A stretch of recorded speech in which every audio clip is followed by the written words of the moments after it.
Great, now I have to shut it off. Of course, right when I drop my sister off, I look at my temp gauge and I'm overheating. So as you can see, the car is back in the garage safely, but it's up on a jack stand.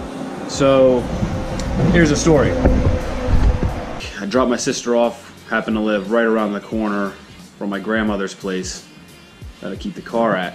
And as I dropped her off, pulling her stuff out of the car, about ready to leave, I smelled coolant. Now I kept an eye on my gauges, I always do, but I just happened to see that the gauge this time, the temperature gauge was all the way up. So immediately turned the car off. It was definitely leaking from somewhere, but it wasn't a pool anywhere underneath the car. First I checked the rear where the motor is and the main entry for the coolant, and I didn't see anything anywhere. That's when I checked to the front, and on the passenger side where the radiator is, I seen it was wet where the plastic flashing is or whatever, and some of the body panels of the car underneath. And yeah, so you know, let the car sit for about an hour, let it cool down, and bled the system. While I was filling up, I was seeing if it was pouring out anywhere, and luckily it wasn't.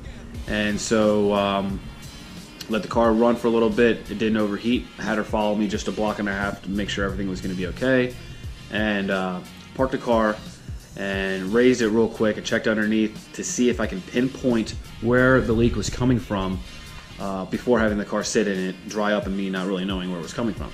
At least that was my thought process. So I jacked the car up, look underneath, and I found it. So we're gonna have to fix this issue right now. Real quick, no noise coming from the motor, nothing abnormally weird. It was just like a quick thing.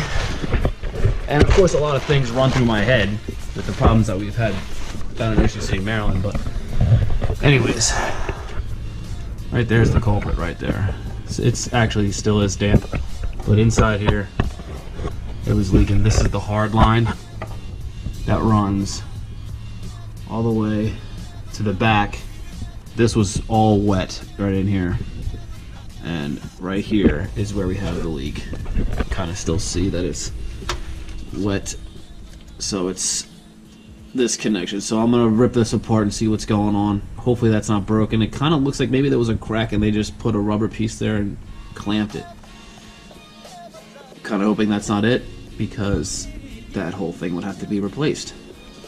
One more thing, upon further inspection I noticed this wasn't loose, but I did turn it the slightest bit.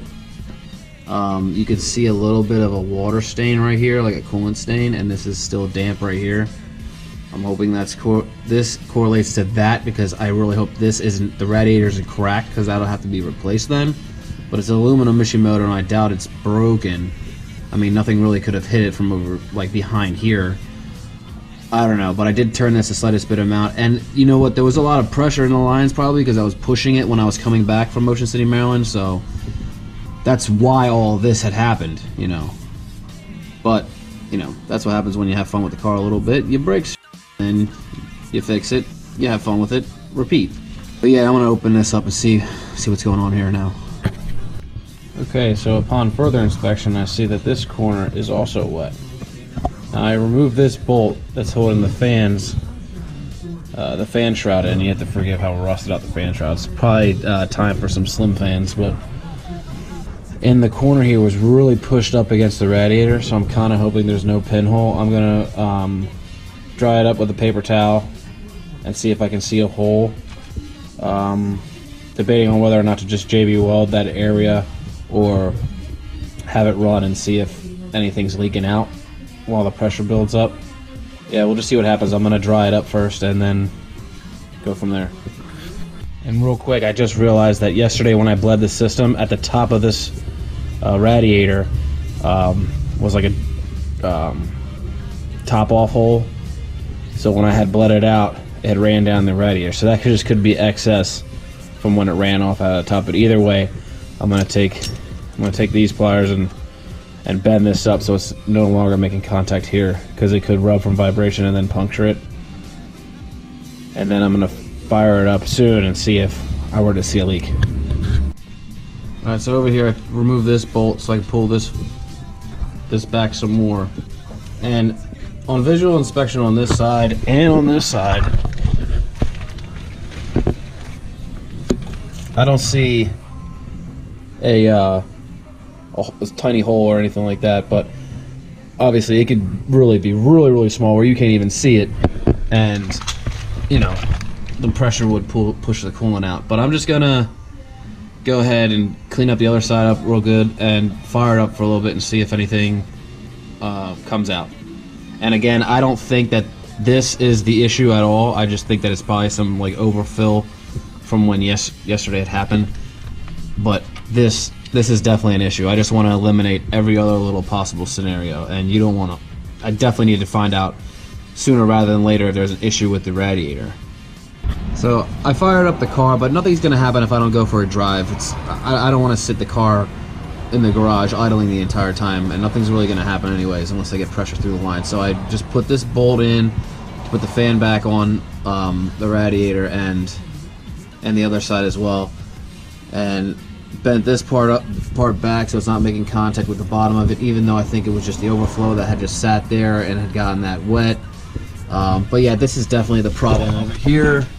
So I unbolted this little clamp piece. Now I gotta try to take this rusty guy out, and you can tell just because of how loose it is that if there's some type of fault inside here, and a lot of times it's due to using the wrong size clamp. So we'll just go ahead and take this guy out. Hopefully it comes out and see what's going on under there. Well, I'm stumped because this is just a bracket with a rubber grommet behind it, just so the bracket doesn't wear against the coolant line. So it doesn't make sense for me to take it off. But I slid it back, and I'm gonna go and I cut away a little bit of the rubber to see how far back it goes wet, and it's not wet any past here.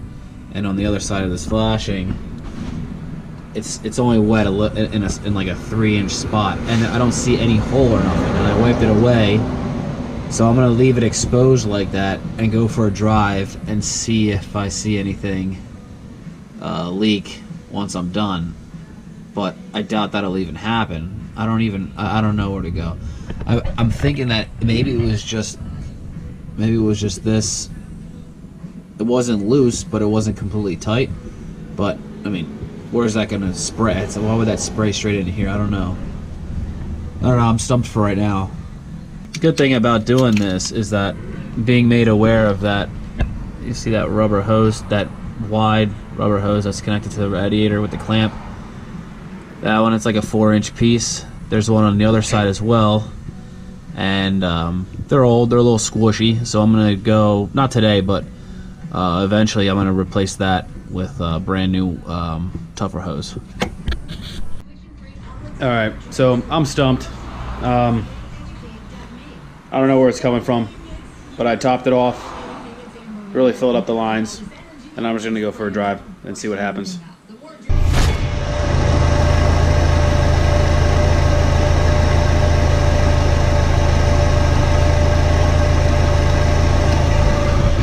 I think my worst fears came true, that I have a blown head gasket. Alright, so quick update. Feeling miserable as hell. I'm on my way to my wife's work. So one of the techs down at Mazda can do a pressure test for me because I bought a kit and it doesn't want to hook up to my car properly. And they didn't have the chemical test to see if there was something, I guess if oil was leaking into my coolant. There's a chemical test you could do to see if that happens, and they don't have the test over advanced. So I'm just going to run over to my wife's work and have a tech look at it for me real quick.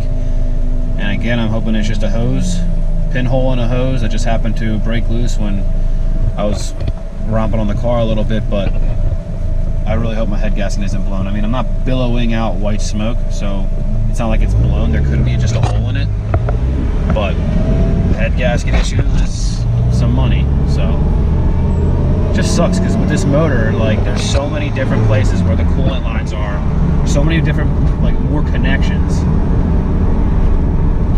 I don't know. Just bummed out a little bit, damn it. You see where the level is right now. We're above half.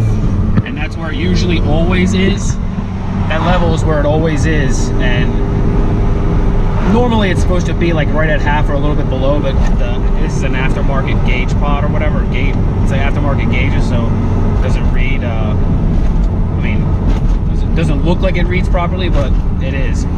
And with the oil light, with this being a JDM motor, the oil pan wasn't switched, and I guess there's a sensor in there that, you know, that's not connected, so that light's on. But I always check the oil, my oil's fine, and you only have to really worry about it if the light is actually red and not yellow. So after talking to a tech, we came to the conclusion that my issue may just be my thermostat not opening and closing properly. Being that it happened when I was really getting on it and the engine wanted to cool down, the thermostat probably didn't open up enough, and pressure was built up after the car had sit while I was dropping my sister off, and then coolant started to escape through like one of the hose clamps. Because there are no holes in my system, the pressure's fine.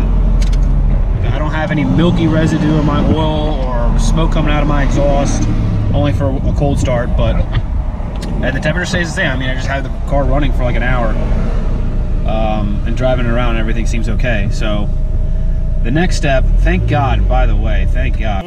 Thank you for all your power and your grace, dear baby God. Amen. So I guess the next step is going to be to get gauges, proper gauges for my water temperature and my oil pressure. It's just, I guess the car sat for a little bit, doesn't want to open and close how it should. So I'm just going to go ahead and replace it. It is a JDM motor, so hopefully the part is still the same. When I go to order it, I'll have to double check. But also, when I was talking to the tech, he suggested me custom making a piece for right here. So the radiator's right here and the fans are back in here, and as you can tell, there's a wall right here. So he mentioned to basically cut out 2 spots and have like basically like a truck turbo piping, like the 6-inch big ones that elbow down, and cut a hole out the bottom of here. Here's where your spare tire is supposed to go, but I don't have a spare tire. So I could utilize this area to create better airflow so the air passes through and down and out of the vehicle. And obviously it would be sealed up, but basically have 2 big elbows behind where the 2 fans would be. This is where it benefits to have the motor in front of the car where it's all open and airflow passes through. These cars are notorious for bad airflow and plumbing issues with the coolant, and that's currently what I'm battling right now. But it's nothing major. My head gasket's not blown. I was literally thinking the worst last night, and I was so depressed because I have nothing but bad luck, but doesn't seem to be anything major. So the next step I'm going to do is to go back underneath the car, and yesterday when I was working on a little bracket piece, I took it apart thinking that it was a clamp that connected 2 hard lines for my coolant, which it really wasn't. It was just a hanger. So I'm going to go ahead and attach that back.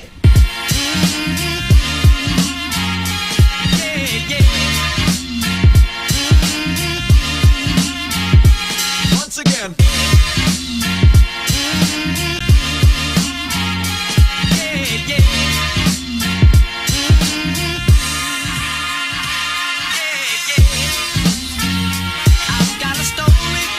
Down to go with like the shape of the car. How it goes down.